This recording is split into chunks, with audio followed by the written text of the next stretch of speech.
Assalamualaikum warahmatullahi wabarakatuh. Nabi Muhammad SAW adalah Nabi sekaligus Rasul terakhir yang diutus Allah ke muka bumi ini. Nabi Muhammad SAW menjadi penutup dan penyempurna bagi para Nabi sebelumnya. Nabi Muhammad datang sebagai rahmat untuk seluruh alam. Nabi Muhammad SAW merupakan Rasul Allah sekaligus kekasih Allah. Sebagai manusia yang sangat dicintai oleh Allah, Nabi Muhammad sering menemui hal-hal yang aneh, yang di luar logika, yang tidak mungkin secara nalar hal demikian itu terjadi.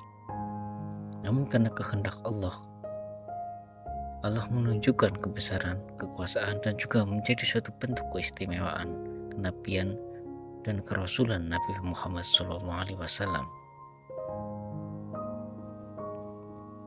Hal-hal yang ditemui oleh Nabi Muhammad SAW tersebut digolong aneh dan apabila dikatakan oleh hal yang ajaib.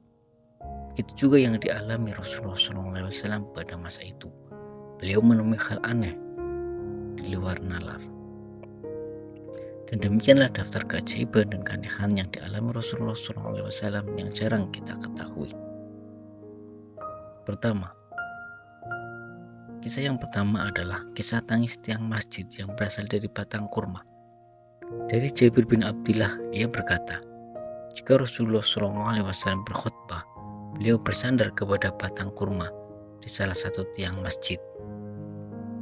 Namun tatkala mimbar telah dibuat dan jadi, beliau duduk di atasnya. Tiang tersebut menangis bagaikan rintihan seekor unta. Semua orang yang ada di dalam masjid mendengarnya. Lalu Rasulullah SAW turun dan mengusapnya. Barulah tiang yang terbuat dari batang kurma itu diam. Dalam hadis ini dijelaskan bahwa yang merasa sedih karena Nabi Muhammad SAW tidak lagi menjadikan dirinya sebagai sandaran.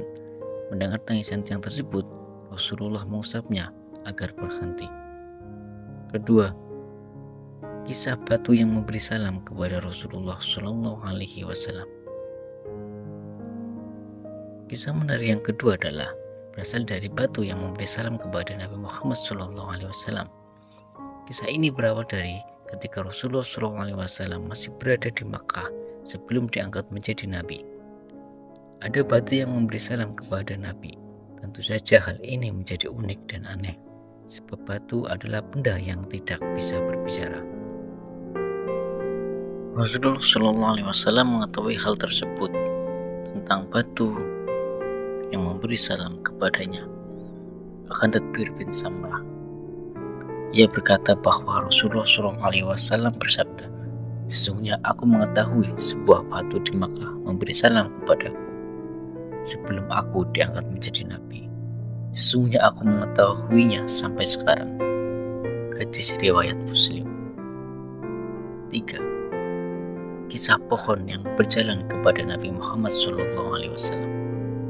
Kisah selanjutnya berasal dari pohon yang berjalan kepada Nabi Muhammad SAW, sebagaimana yang diriwayatkan dalam hadis berikut dari Ya'la bin Murrah Ats-Tsaqafi.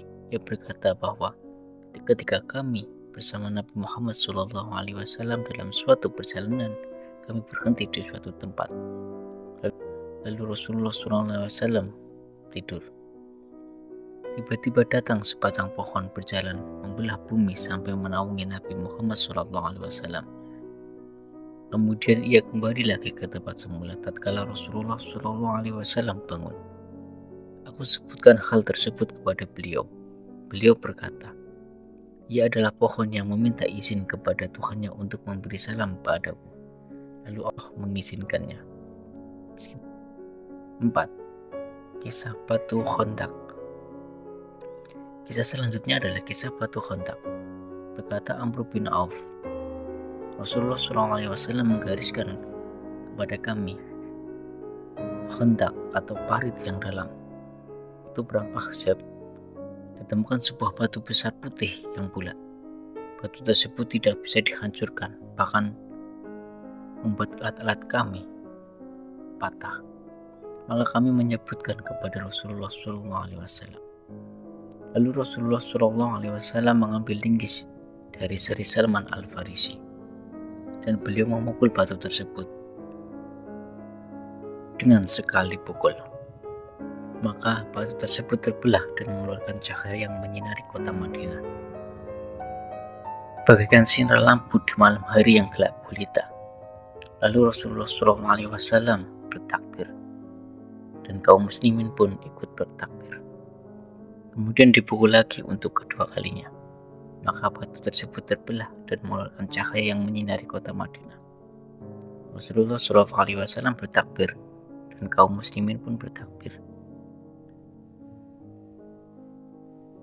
Maka Rasulullah SAW memukul lagi untuk ketiga kalinya, maka batu tersebut terbelah, hancur, dan mengeluarkan cahaya yang menyinari kota Madinah.